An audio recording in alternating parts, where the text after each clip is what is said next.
Brown will call back. So I want to piggyback off what Miss Brown was saying. If you guys know something, you should tell the police. What do you guys know? If I knew something, what do you think? I'd have been said something years ago. If I knew anything, have you told the police anything? What your thoughts?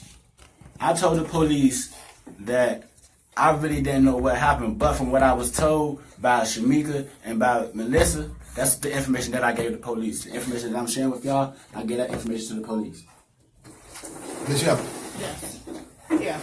Have you went to authorities about anything? Yeah, Maybe your thoughts or stuff that you have heard or what you may know. Everybody is saying they know something. They know something. What is it that? What is it, Michelle? Well, if I knew something, I would say something as well. Mm-hmm. But a lot of people has came to me sharing a lot of stuff that my daughter has told them. Me, myself, has went to the authorities with the person's phone number for them to call. The authorities never contacted the person. Wow. I know for a fact. A phone number. Right. Of one gentleman in particular that used to live in the shelter that moved out, came across a food truck that Tatum was supposed to own. When he shared that information with me, I gave it to the FBI with his name and number, and they never got in contact with him. And I did that back in 2014. Mm. Now, this guy Tatum, right? I'm kind of like, this why the story is so kind of effed up to me. This guy Tatum, a business owner, right? Worked at the shelter, married, no children of his own, right? What was the thing, do y'all think, with this hotel shit? That's what was puzzling to me. I don't know. Like that, it still disturbs me to this day. Like, what was you doing at the hotel with my daughter in the first place? Like, I don't know. This whole story disturbs me to my gut.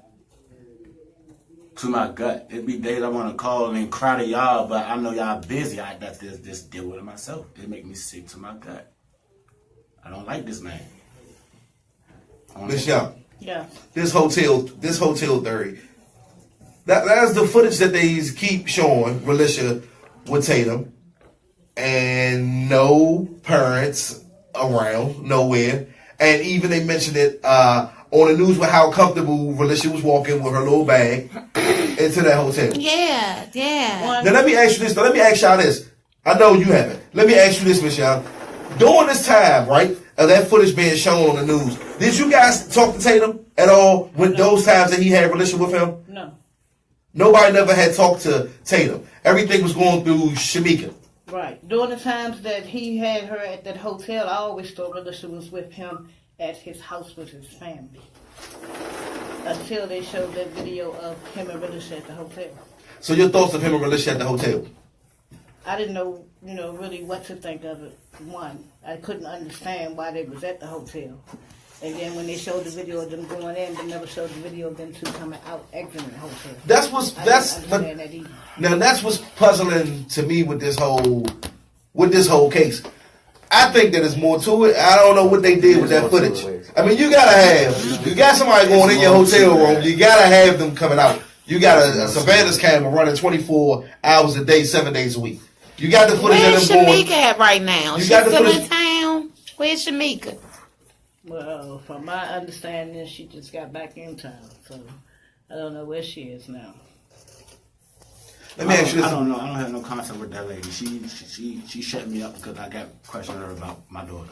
How often do y'all get contacted by the police about this case? Look, and that's another thing I want to bring to the light. I don't get contacted, not at all. How long has it been since Relisha went missing and authorities have called you to question or ask or say anything? I haven't talked to the authorities since 2014. I talked to. Goddamn. I talked to myself. I don't know about everybody. Yeah. Detective Randolph, when we was living on off of Chesapeake, off of South Carolina. I talked to Detective Randolph. He came in there and he sat down. And he said, "We still looking for Relisha." He said he quoted that he didn't sense any foul play, so he don't believe that she's dead. How long ago was this with Randolph? It was like in 2015, 2016 sometime. You did go up again, up in front of the grand jury. Yes. When was that? This was around the time it first happened. When it first happened, okay. And Father did with the grand jury. I was told that I was the only one. I don't know if she went before the grand jury. I didn't. Or To answer. Ashley or Shamika. To answer your question, Tonio, I didn't go in front of the grand See, jury. that's what they told me. So I said, why I'm the only one before the grand jury? And they blatantly said that I was a witness. I'm not a suspect. And I just left it at that. You were a witness. Mm-hmm. Or a suspect. Not a suspect. Gotcha. Make that clear. A witness to the last time you seen Yes.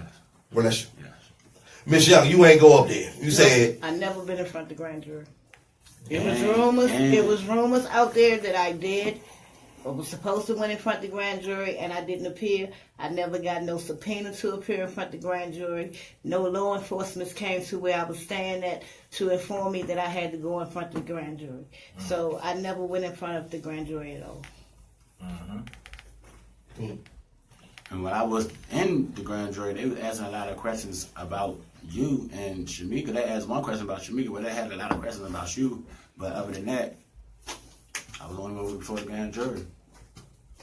And I've been calling and going down there. They told me I needed a appointment to see about Relisha. Just like Because myself. I wasn't a family member. Just like myself, I've been calling them since 2014, and nobody got in touch with me. So I have been trying to, be down there and trying to get involved in the case, and they telling me, well, you should stop coming down here before we make you a suspect. What? I'm a concerned parent. What y'all mean? And I told so. The police haven't reached out to any family. Not to my knowledge. I know I they called haven't reached out to me. this year. I recently called the Children's Law Center, and I actually talked to Detective Randolph, and I left him my number.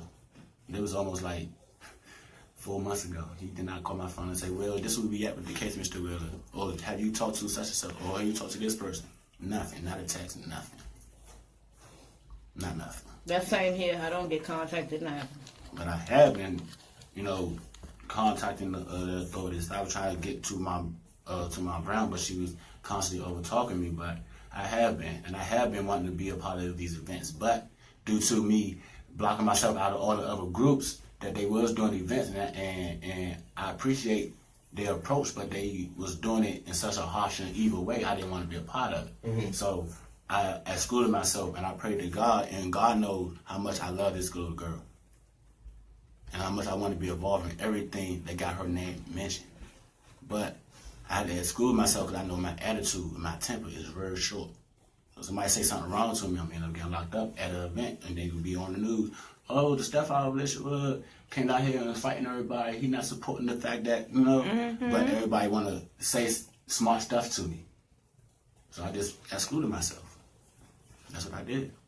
It's not that I didn't want her to be found. I wanted to be found more than anybody. So what y'all think? What do you think, Miss Young, about Shamika and how she feels about this whole thing? Shamika don't even talk to me about the situation. If I try to talk to her about it, she won't. This is a subject she won't talk to me about. So she doesn't go through the same thing Tonio goes through, the blackouts, the not eating. If she does, she don't go through it around me, so I can't even speak on that. What was her reaction when Relisha went missing? I wasn't around her to see her. No, I mean when you seen her, like when you seen her, you talk to her, and it's like they saying Relisha Rudd is. I mean, reports of she didn't want to report her missing because Tatum was her godfather. I mean, she was crying, but Was Tatum supposed to be her godfather? Is this supposed to be true? No. Okay. But she was crying, but hysterical. Yeah, and crying and stuff. But why lure the police and tell them? Mislead them. In the beginning of the case, you know what I'm saying? When maybe, if that wouldn't have happened, Relisha would be here right now. That shit is sickening. Why tell them, try to mislead them when they're out here trying to find her? Why mislead them? Well, I never knew what she told them, so I can't, for 3 weeks, answer that. Well, the police questioned her, and she would not report that she was missing. That's how that went down. And the two social services at the school contacted the police, and the police came back to Shamika. That's when they first put the alert and a missing report. Wow. But those 3 weeks. Because the social worker did talk to Shamika at the school. He did talk to her in front of me, so. Hey, y'all, man, you heard it first right here on Phocuzradio. We're just trying to get down to the facts of the Relisha Rugg case. Like I say, her dad, along with her grandma, in the studio. Want to thank you guys for coming here. We talk on a consistent basis so that everyone knows it's not just radio. We talk on a consistent basis. I want to commend you for apologizing to Miss Young at the end of the day. That is her granddaughter. Yes, it is. Yes. It is your stepdaughter. My daughter. We brought y'all here. It's my daughter. Your daughter. I'm sorry. Your daughter. we brought y'all here. Well, you know what? I want to speak on that. You know why? Because you have to be politically, quote unquote, correct with this whole situation. Because now we got this other guy in the picture that Relisha Rudd is named after her father, which last name is Rudd. So we got to put. I don't mean to say it that way, but the way it's out there and it's being reported that we're here on the show, we got to say the stepdad. Because people are taking it wrong with it. But I understand the daddy of, hey, it's my father. I have a stepfather. That's my father. That's my father. But yeah, I want to thank you guys for coming here and bringing awareness. Just want to say. Oh, I'm sorry. Y'all gotta stop me, man. Trying to feel. My bad. Antonio, I just want to say I understand what you're going through. Just like myself, I'm going through. I accept your apology. I didn't come here to be on no type of bullshit. I didn't come here for none of that. I don't hold grudges or none of that. Like I said, whether you believe me or don't believe me, I didn't have anything to do with her disappearance. That's right. And what I'm telling you is on everything that I believe in and that I love. Everything. I had nothing to do with it. I loved her just like you did. So, like I said, I accept your apology, and, you know, I have no hard feelings for the stuff that went on in the past between us. I'm over all of that. I got too much going on for me right now to be worrying about anything else. So I just want my baby. That's all I want to. You want the same thing I want. Heard it first, y'all, on Phocuzradio. We are wrapping it up. Tune in next Saturday, 6:15 p.m. We'll have Joan Fonseca Parrott here, and she's a cannabis activist and supporter. Yeah! And, for my bud friends. Hey, y'all, we'll see y'all next week, man.